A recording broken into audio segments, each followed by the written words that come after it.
नमस्कार, DPS news Haryana में आपका स्वागत है। जो आप मेरे पीछे देख रहे हो ये धरना चल रहा है कर्मचारियों का। और तो इनसे पूछने का प्रयास करते हैं कि क्या क्या इनकी मांगे।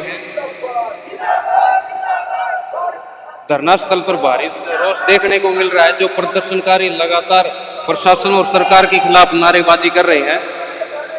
प्रदर्शनकारियों का कहना है कि उनकी मांगों को लंबे समय तक नजरअंदाज किया जा रहा है, जिसके चलते उन्हें सड़क पर उतरकर आंदोलन करने के लिए मजबूर होना पड़ा। धरने में किसान, युवा, कर्मचारी साथी सभी मौजूद है। फिलहाल माहौल पूरी तरह से गरमाया हुआ है और प्रशासन की तरफ से स्थिति पर नजर रखी जा रही है। अब हम सीधे बात करेंगे धरने में मौजूद लोगों से और जानने की कोशिश करेंगे आखिर उनकी मुख्य मांगे क्या है। सरकार से हमारी यह मांग है भाई कच्चे कर्मचारियों को पक्का करा जाए, जो हमारी मांग है वे पूरी करें। हमारी सरकार से ये मांग है जी, हमारा कालका स्टील फैक्ट्री में 16 फरवरी को 2 फायरमैन शहीद हो गए जी। वो वहाँ झुलस गए थे, अस्पताल में उनकी मौत होगी। तो हमारी डिमांड है कि उनको 1-1 करोड़ रुपया दिया जाए और उनके परिवार को 1-1 सरकारी नौकरी दी जाए। और 6 साल से फायर ब्रिगेड वालों का वेतन नहीं बढ़ा है। 16,200 रुपये दे रही है सरकार। अब तक कोई भी वेतन में कोई भी वृद्धि नहीं हुई। महंगाई इतनी चरम सीमा पे है कि हम कैसे गुजारा करें। हमारी मजबूरी है जी बैठना हमारा। तो इसमें सभी फायर ब्रिगेड के कर्मचारी या सभी संगठन के कर्मचारी मौजूद हैं? इसमें नगर पालिका संघ और फायर के और SKS सभी संगठनों ने हमारा समर्थन किया है गरीब आके। तो कब से चल रहा है सर? ये सर आज 31वां दिन है फायर का तो, और नगर पालिका का आज 8वां दिन। कोई सुनवाई हुई है सर? कोई आया है अब तक कोई सुनवाई नहीं है जी। आशा करते हैं कि सरकार हमारी मांगों को जल्द से जल्द पूरा करे।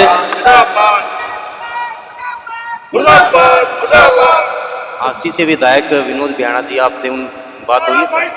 हमने ज्ञापन दिया था जी, अब तक उन्होंने कोई सुनवाई नहीं करी। ना विधानसभा में मुद्दा उठाया, अब तक विधानसभा में मुद्दा नहीं उठाया उन्होंने हमारा। हमने लिखित में 90 विधायकों को ज्ञापन दिया था, अब तक उसकी कोई सुनवाई नहीं। देखिए सर, जनता को परेशान करना हमारा वो नहीं है भाई जनता को हम परेशान करें।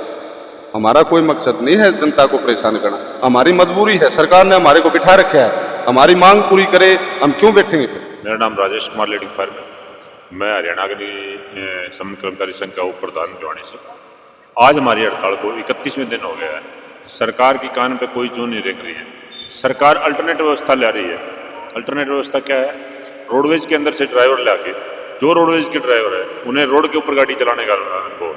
लेकिन हमारी जो गाड़ियाँ हैं तंग रास्तों में, खेत में, खलिहान में, कच्चे रास्तों में ले जानी पड़ती है। और गाड़ी ले जाते वक्त जो हमारे अधिकारी हैं या जो हमारे ड्राइवर हैं या फायर ऑपरेटर हैं, उनके ऊपर इतना प्रेशर होता है, पब्लिक का प्रेशर, और मौके की सिचुएशन के हिसाब से वो प्रॉपर ढंग से हैंडल कर लेते हैं। उनके लिए समस्या कोई बड़ी चीज़ नहीं है। लेकिन अभी पीछे आपने देखा है कई जगह, कई स्टेशनों पे जो गाड़ियाँ लेके गए हैं उनके ऊपर जैसे ही प्रेशर आया उन्होंने गाड़ियाँ कोई दुकान के अंदर घुसा दी, किसी के मोटरसाइकिल को नीचे दे दिया, या कोई खेत के अंदर जाके धस गई है। मौके पे जो गाड़ियाँ लेट पहुँचती है। अभी पीछे शहर के अंदर एक वहाँ 3री मंजिल से एक लड़की कूद के वो हो गई है। सरकार चुप रह के लोगों की जान और माल को जोखिम के अंदर डाल रही है।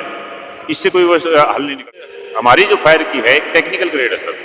फायर के अंदर टेक्निकल ग्रेड क्या है? वो गाड़ियों को रनिंग करना पड़ता है और पंपिंग किया। जब हमारा फायर ऑपरेटर आग बुझा रहा होता है तो जो हमारा फायर ऑपरेटर है उसे ये पता है कितना प्रेशर देना है, कितने kg का देना है, फोम कैसे बनाना है। ये जो जितने भी आपके ड्राइवर हैं, ये यदि फोम मेकिंग ब्रांच से फोम बना दे तो मैं अपनी नौकरी छोड़ने के लिए तैयार हूँ। और हमारे साथी 31 दिन से डटे हुए हैं और हमें कोई लंबी चौड़ी मांग नहीं की है। हमारे जो साथी 2 शहीद हो गए हैं, जब एक पुलिस वाला शहीद होता है तो उसके परिवार को 1 करोड़ रुपए की राशि दी जाती है, शहीद का दर्जा दिया जाता है, उसके परिवार को सरकारी नौकरी दी जाती है। तो हमारे साथ अन्याय क्यों है? हमारे 2 साथी जल के मर गए। सरकार ने 16 फरवरी 2026 को उसके बाद कोई सुध नहीं लिए। जब हमने स्ट्राइक के ऊपर आए उसके बाद CM साहब ने बयान दिया हम इनको 30 लाख रुपए दे देंगे। हमें आपके चैनल के माध्यम से बताना चाहता हूँ, एक ऐसी पॉलिसी लाई जाए, ये बार बार हड़ताल नहीं करी जाती, पब्लिक को परेशान नहीं किया जाता। हमारी कोई मंशा नहीं है पब्लिक को परेशान करने की, लेकिन जब भी कोई कर्मचारी घायल होता है तो उसका घायल का एक लिमिट बनाया जाए, 20 लाख 25 लाख जो भी उसकी कंडीशन के हिसाब से। और जो कर्मचारी शहीद होता है उसके परिवार को शहीद का दर्जा दिया जाए, उसके परिवार को एक नौकरी दी जाए और उसको आर्थिक सहायता 1 करोड़ रुपये मुहैया करवाई जाए। सर आप कहना चाहते हो कि सरकार पॉलिसी बनाती है लेकिन अमल में नहीं लाती? क्या है, सरकार धक्के से जो हमारा सरकारी ढांचा है वो बिगाड़ रही है। जो जैसे BSNL के अंदर जियो के टावर लगा के और BSNL को खत्म कर दिया, जब तक उसके पैरेलल में कोई सरकारी संस्था नहीं होगी तो ये प्राइवेट कंपनियां अपनी मनमानी करती है। जियो ने फ्री के अंदर जो सिम बांटे थे, फ्री के अंदर जो नेट दिए थे, वो आज 300 से 250 से 300 गुना उसकी बढ़ोतरी कर दी है। इसी तरह जो हमारे सरकार प्राइवेट स्कूल है, प्राइवेट स्कूल के अंदर बच्चे जाते हैं तो उनके एक पैकेज बना रखा है, आपकी बुक्स के 5,000 रुपये, आपकी वर्दी यहाँ मिलेगी, ट्यूशन फीस अपने यहाँ भरनी पड़ेगी, ट्रांसपोर्ट अलाउंस यहाँ देना पड़ेगा, लेकिन एजुकेशन के नाम पे आप ट्यूशन के ऊपर जाओ। जबकि सरकारी संस्थाएं बच्चों को प्रॉपर ढंग से जो पढ़ाई का जो तरीका है, जो शिक्षा की जो पद्धति है, वो सरकारी टीचरों का अनुभव होता है। जबकि प्राइवेट स्कूल के अंदर जो टीचर है वे उनके पैरेलल में बराबर में एस्टेट और सीटेट क्लियर नहीं होते सर। उन्हें एक बढ़िया ड्रेस तो दी जाती है लेकिन पढ़ाने का जो तरीका है वो सरकारी स्कूल के अंदर है। मैं आपके माध्यम से ये कहना चाहता हूँ, सरकारी जो तंत्र है ये इसके अंदर बिजनेस नहीं होता, ये लोगों की सेवाएं के लिए होती है। जब आप झांसी से दिल्ली के अंदर जाओगे तो आप फट ही रोडवेज के अंदर बैठोगे, प्राइवेट बस के अंदर नहीं जाओगे। क्यों? वो आपको टाइम पे पहुंचाएगी, टाइम पे सेवा देगी और टाइम के आपका सफर है वो करेगी। तो आप कहना चाहते हैं कि सरकार खुद ही सरकारी संस्थानों को खत्म कर रही है? बिल्कुल सही। सरकार सरकारी संस्थाओं को, अब एक बात बताओ, नई जब वो भर्ती कर रही है, HKRN कर रही है, हरियाणा कौशल रोजगार निगम, कोई अब जो हमारे साथी है, ये हमारे छोटे भाई है, ये 6 साल से पेरोल के ऊपर कर रखी है। पेरोल के ऊपर इनके ऊपर प्रेशर डाला जाता है, आप HKRN के अंदर आ जाओ। HKRN के अंदर हर साल उसके लिए परमिशन लेनी पड़ती है, जबकि 6 साल से इनका कोई भी DC रेट नहीं बढ़ाया, 1 रुपया इनकी सैलरी नहीं बढ़ाई। तो ये अब इनके पास और कौन सा हथियार है? लोकतंत्र के अंदर हम अपनी शांति से अपनी सरकार से मांग कर रहे हैं और सरकार हमें लॉलीपॉप दे रही है, बोलती है आपकी मांग मान ली है। ये मंत्री जी के वो बयान है, आपकी मांग जायज़ है, लेकिन अमल में क्यों नहीं लगा? मैं फायर ब्रिगेड हांसी से विनोद कुमार।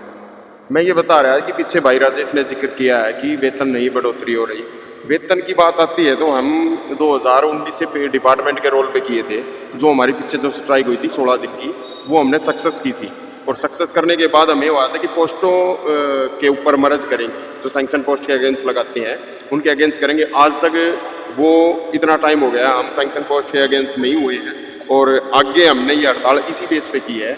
और हमारे जो साथी जो गुजरे हैं, जो शहीद हुए हैं, उनको मुआवजा दिया जाए। एक और मैं सरकार का ध्यान दिलाना चाहता हूँ, देखो जान की कीमत अलग अलग क्यों कर रखी है? या तो फायर को पता है क्या, वो आग को पता नहीं कि ये कर्मचारी HKRN का है, ये पेरोल का है, ये डिपार्टमेंट रोल पर है। देखो उसकी तो बता रहे हैं कि रेगुलर जो कर्मचारी है उसको 1 करोड़ देंगे, हम 1 करोड़ देंगे। जो पेरोल का कर्मचारी है उसको क्यों नहीं दे रहे? या तो एक ऐसी पॉलिसी बनाए, जो अधिकारी हमारे बैठे हैं वहाँ पर, जो वहाँ की NOCs वगैरह जारी करते हैं, जिनको पता है बिल्डिंग के बारे में पूरी जानकारी होती है, भाई इस तरह ये बिल्डिंग बनी हुई है, NOC जारी की हुई है, तो उसको पूरा पता है, भाई उसको आगे करो।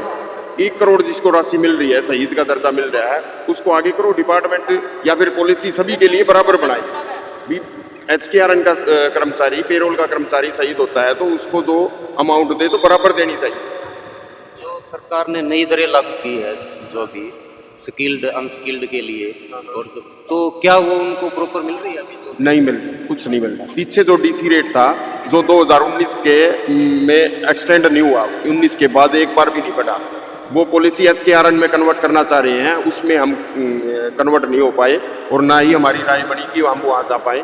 तो उसमें क्या है कि जो पीछे 2019 में जो रेट मिल रहा है 16,211 रुपये, वो ही मिल रहा है, 1 रुपया भी नहीं बढ़ा।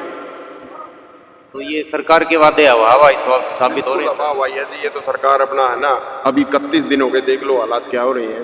कोई सुनवाई नहीं कर रहा, अपनी अपनी गा रही है। और कहीं भी मान लिया ऐसा कोई मतलब सरकार का कोई भी आके यहाँ पर हड़ताल पे भी कोई भी को नहीं दे रहा, मैं आश्वासन दे रहा भी आपकी सुनवाई करेंगे या समाधान निकाल लेंगे, ऐसी कोई भी आश्वासन नहीं मिल रहा।